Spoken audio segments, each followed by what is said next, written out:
नमस्कार दोस्तों। आज का प्लान 28 बाई 35 फीट के घर के लिए रेडी किया गया है। जैसा कि आपको पता है हमारे सारे प्लान वास्तु के अनुसार होते हैं। तो अगर आप वास्तु अनुरूप आगे भी प्लान देखते रहना चाहते हैं तो सबसे पहले वीडियो को लाइक और चैनल को सब्सक्राइब जरूर कर लें। अब प्लान की बात करते हैं।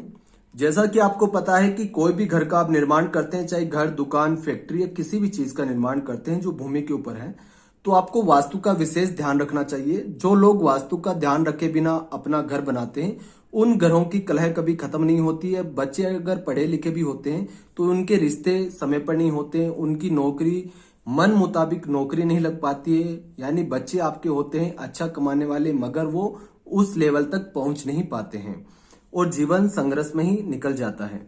तो वास्तु का विशेष ध्यान रखें। एक छोटी सी गलती आपके जीवन भर में परेशानी का कारण बन सकती है। कैसे आपको ध्यान रखना है? सबसे पहले जब भी आप किसी प्लाट पर घर बनाएं तो ध्यान रखना है कि प्लाट का कोई भी कॉर्नर बढ़ा हुआ ना हो, ईशान कॉर्नर को छोड़कर। जैसे जिन प्लाट में नैर्तज्ञ कॉर्नर, वायव्य कॉर्नर, अग्नि कॉर्नर बढ़े हुए होते हैं, कटे हुए होते हैं, वो बहुत ज्यादा अशुभ माने जाते हैं। सेकंड चीज है प्लाट आपका दबा हुआ ना हो। थर्ड चीज है प्लाट का ईशान कॉर्नर किसी भी सूरत में कटा हुआ ना हो। ऐसे प्लाट बहुत ज्यादा अशुभ माने जाते हैं। अब बात आती है नक्शे की। नक्शा हमेशा वास्तुशास्त्री से ही बनवाइए। कोई अच्छे वास्तुशास्त्री आपके नियरेस्ट है, उनसे आप नक्शा बनवाइए। अब देखिए इस प्लान को हमने कैसे रेडी किया। आपके सामने पूरा प्लान रेडी है। आप चाहें तो इसको स्किप करके जा सकते हैं, मगर अगर आप इसको अच्छे से समझेंगे तो बहुत सी चीजें आपको नहीं पता चलेगी जो आपके घर बनाने में काफी उपयोगी होगी। सबसे पहले ये जो आप बाहर बाउंड्री देख रहे हैं, ये अपनी जमीन के बाहर की बाउंड्री लाइन है कि इसके अंदर हमको घर बनाना है। घर बनाने के लिए 28 फीट आगे से कवर किया गया है, 28 फीट पीछे से कवर किया गया है। लंबाई 35 फीट इधर से, 35 फीट इधर से कवर की गई है। हमेशा इसी तरह से लंबाई और चौड़ाई कवर करके आपको घर का निर्माण करना है, प्लाट चाहे बड़ा हो चाहे छोटा हो। अब बात आती है दिशा की, क्योंकि जब भी आप किसी घर का निर्माण करते हैं तो वास्तु में जो सबसे महत्वपूर्ण बिंदु होता है वो दिशा होती है। उस दिशा के अनुरूप ही उस घर का वास्तु होता है और उसी अनुरूप आपको निर्माण करना है। चाहे आप दुकान बनाइए, चाहे आप घर बनाइए, चाहे आप फैक्ट्री बनाइए, उस दिशा का महत्व होता है, उस दिशा के अनुरूप। तो ये जो प्लाट है आपके सामने, ये पूर्वमुखी प्लाट है। अब पूर्वमुखी प्लाट कैसे होता है, काफी लोग पूछते हैं, मैसेज और कमेंट करते हैं। देखिए जिस तरफ सूर्य उदय होता है, यानी कि प्लाट के आगे की तरफ अगर सूर्य उदय हो रहा है तो आपका प्लाट पूर्वमुखी है। इस प्लाट के पीछे की तरफ सूर्य अस्त हो रहा है, मतलब प्लाट के पीछे की तरफ पश्चिम दिशा है। पश्चिम दिशा शनि देव की मानी जाती है और पूर्व दिशा सूर्य भगवान की मानी जाती है। काफी शुभ होती है पूर्व दिशा और उत्तर दिशा। तो आपका प्लाट पूर्वमुखी है, कवर किया है 28 बाई 35। अब आती है मुख्य द्वार की बात कि घर का मुख्य द्वार। अब देखिए यहां से लेकर यहां तक अपने घर का मेन मुख्य द्वार लगेगा, जिसको हम आयरन या लोहे का मुख्य द्वार कहते हैं। कभी भी पूर्वमुखी घर में आपको इधर अपना मुख्य द्वार नहीं देना है। इधर मुख्य द्वार देने पर आपके घर के अंदर काफी परेशानी आपको देखने को मिल सकती है। तो यहाँ पर अपना पूर्वमुखी घर का मुख्य द्वार देना है। काफी लोग क्या करते हैं, पूर्वमुखी प्लॉट ले लेते हैं, अच्छी जमीन ले लेते हैं, मगर घर बनाते समय गलती कर देते हैं, मुख्य द्वार ही गलत दे देते हैं, वास्तु का ध्यान नहीं रखते। तो जो सबसे ज्यादा वास्तु में पूर्व और उत्तरमुखी घर को शुभ माना जाता है, वो प्लॉट लेने के बाद भी, घर बनाने के बाद भी उनके जीवन में सुख और चैन नहीं होता है। तो अपना मुख्य द्वार रहना है यहाँ पर। यहाँ से जैसे आप अंदर प्रवेश करेंगे तो 13 बाई 12 का पोर्च एरिया यानी कि पार्किंग एरिया दिया गया है। आराम से आपकी छोटी 4 व्हीलर गाड़ी आप पार्क कर सकते हैं। बाहर की तरफ ही सीढ़ियां दे दी गई है। अगर आप इन फ्यूचर नीचे का पोर्शन किराए पर दे रहे हैं या अपने भाई के लिए रख रहे हैं तो ऊपर आप आराम से सेपरेट जा सकते हैं, कोई भी इंटरफेयर आपका अंदर नहीं होगा। ठीक है।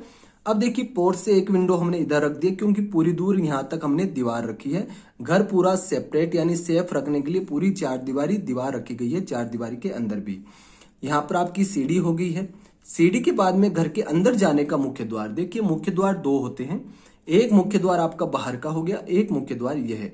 इसके आप जैसे ही अंदर प्रवेश करेंगे यहाँ आपका मुख्य द्वार, मेन चौखट जिसको बोलते हैं वो है, तो यहाँ पर आपका लगेगा। जैसे आप अंदर प्रवेश करेंगे ये आपका ड्राइंग रूम आ गया, ड्राइंग एरिया, यानी कि यहाँ पर सोफे लग जाएंगे। ठीक है। एक खिड़की यहाँ पर लगेगी जो बाहर की तरफ खुलेगी, एक खिड़की आप इधर खोल सकते हैं। ड्राइंग एरिया में 2 खिड़की होती है, काफी स्पेसफुल होती है। 13 बाई 11 फीट का ड्राइंग एरिया रहेगा।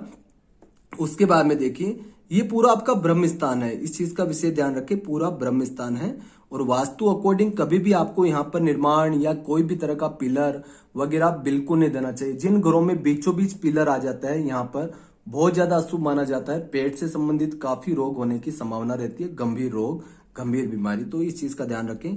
अपना ब्रह्म स्थान तो कम से कम आप खुला छोड़ें, काफी शुभ रहेगा, घर में सुख समृद्धि रहेगी। इधर आप आएंगे तो डाइनिंग एरिया आ गया अपना। डाइनिंग एरिया यहाँ पर टेबल लग जाएगी, 6 सीटर टेबल लगाई गई है, आप देख रहे हैं। एक विंडो इधर खोली गई है, 13.5 बाई 8 फीट का आपका डाइनिंग एरिया होगा। उसके बाद में देखिए यहाँ पर हमने पूजा घर दिया है। पूजा घर देने के 2 ऑप्शन रहते हैं, या तो आप एकदम ईशान कॉर्नर में दो या आप यहाँ पर दे सकते हो। इसके अलावा पूजा घर अगर आप एकदम अग्नि कॉर्नर में, नर्तज्ञ कॉर्नर में देते हैं तो अशुभ माना जाता है। तो 5 बाई 7.5 फीट का पूजा घर है, यहाँ दरवाजा लगेगा, एक विंडो इधर खुल जाएगी, ठीक है। तो यहाँ पर आपका एकदम सेपरेट पूजा घर हो गया। अब देखिए पूजा घर के ठीक इधर अग्नि कॉर्नर ही है। कौन सा कॉर्नर? अग्नि कॉर्नर है। जब भी पूर्वमुखी घर बनाए इस चीज का ध्यान रखें। 8 बाई 7.5 फीट का आपका रसोई घर दिया गया है। एक विंडो हमने इधर खोल दी है, सीढ़ी के नीचे भी एक विंडो हमने दी है। तो ये आपका किचन हो गया, किचन के ठीक आगे डाइनिंग एरिया हो गया। बहुत शानदार घर बनेगा। उसके बाद में देखिए ठीक आप सामने आएंगे तो देखिए ये जो आपका पिलर है, ये जो दीवार आएगी, ये दीवार यहाँ तक है। इस चीज का ध्यान रखिए, देखिए यहाँ तक है, यानी कि पूजा घर के एकदम सामने कभी भी लेट बाथ का आपका दरवाजा नहीं खुलना चाहिए, अशुभ माना जाता है। तो इस चीज का विशेष ध्यान रखें प्लान समझते समय कि ये दीवार से इस साइड में आपका लेट बाथ जो कॉमन दिया गया है उसका दरवाजा है, पूजा घर के दरवाजे के ठीक सामने नहीं है। तो 6 बाई 5 का कॉमन लेटरिन बाथरूम है। उसके बाद में देखिए दोनों तरफ एक एक बेडरूम दिए गए हैं, 10 बाई 10, 10 बाई 10। दोनों बेडरूम में आपके बेड यहाँ पर एक और यहाँ पर एक, दोनों बेड दिए गए हैं। और एक यहाँ पर आप इधर एंटर करेंगे, कॉमन लेटरिन बाथरूम है आपका, 6 बाई 4.5 फीट का कॉमन लेटरिन बाथरूम दिया गया है। जब भी बेड लगाएं तो आपकी इस दीवार की, आपको स्पष्ट नहीं दिख रहा है तो मैं आपको बता देता हूं, इस दीवार से सटाकर अपना बेड लगाना है, दक्षिण की दीवार से। इस बेड को भी आपको दक्षिण की दीवार से सटाकर अपना बेड लगाना है। वास्तु अकॉर्डिंग जो सही है वही आपको काम करना है, ठीक है। तो इस हिसाब से अपना ग्राउंड फ्लोर का प्लान हो गया। इस तरह से अगर आप घर का निर्माण करते हैं तो काफी शुभ रहता है। जब भी किसी घर का निर्माण आपको करना हो, वास्तु की छोटी छोटी चीजों को आप ध्यान रखें। हमारे काफी वीडियोज हैं जिनमें अलग अलग चीजें बताई गई है, काफी सेफ्टी टैंक, वाटर टैंक के हर चीज के बारे में, किचन के बारे में, हर चीज के बारे में वीडियोज अलग से बनाई गई है। आप वहां से वीडियो देखकर काफी नॉलेज ले सकते हैं।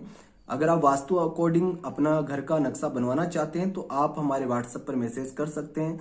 हमारी फीस देकर आप अपने घर का निर्माण करवा सकते हैं। आज के लिए इतना ही, धन्यवाद।